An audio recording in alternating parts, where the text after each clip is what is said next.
Donc le SCOT est un magnifique document d'urbanisme pour bâtir un projet de territoire. C'est ce qui a été présenté ce soir avec brio, mais aussi pour protéger nos espaces naturels et agricoles. Forcément, c'est un sujet qui anime, tant il est important. À la lecture du document, c'est une grosse déception sur les transports à l'ouest de Montpellier. Mis à part le LICOM et le contournement ouest qui sont affichés clairement, on ne voit que des bus renforcés sur une RD 613 totalement saturée. Le SCOT de 2006 prévoyait l'utilisation de l'ancienne voie de chemin de fer Montpellier-Paulan en extension de la ligne 2 Jacou-Saint-Jean-de-Védas jusqu'à Cournon-Sec, et les secteurs d'urbanisation futurs sur Fabrègues ont été pensés avec l'extension de cette ligne 2 et cela nous paraissait logique. Je vous arrête là-dessus, on est en négociation avec la SNCF pour l'acheter. Voilà. Très bien. Je vous dis où on en est. Sur la ligne qui va à Cournon-Sec. Bon, je continue. Enfin, oui. Voilà. Donc la non-arrivée du tramway nous a obligés à revoir un projet d'urbanisation de 30 hectares près de cette ancienne ligne, alors qu'elle avait fait l'objet d'une étude urbaine poussée.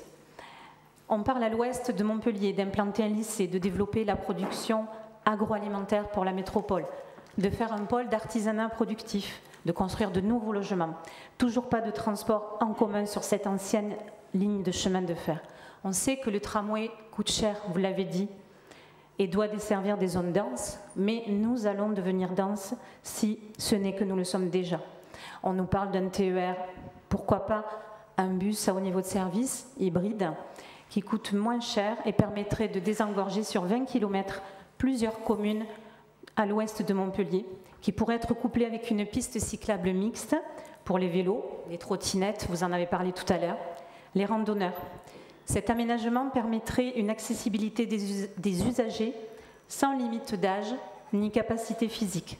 Fabrègues, Cournon-Terral, Cournon-Sec, Montbazin, Gijan pourraient être desservis. On parle dans ce PADD également du réaménagement de la RD 185 en direction du futur pôle d'échange multimodal de Villeneuve-les-Maguelones. Nous trouvons que c'est une bonne chose. Peut-on enfin imaginer pouvoir s'y rendre en vélo, et notamment électrique, sur une piste cyclable aménagée pour aller travailler à Montpellier en train et rejoindre la mer le week-end toute proche. On ne peut pas continuer à construire sans transport à proximité. Et dans ce PADD, on dit bien d'urbaniser en tenant compte du niveau de desserte en transport collectif. C'est également là l'objectif principal de la loi Grenelle sur les futurs SCOT. Sur un autre sujet,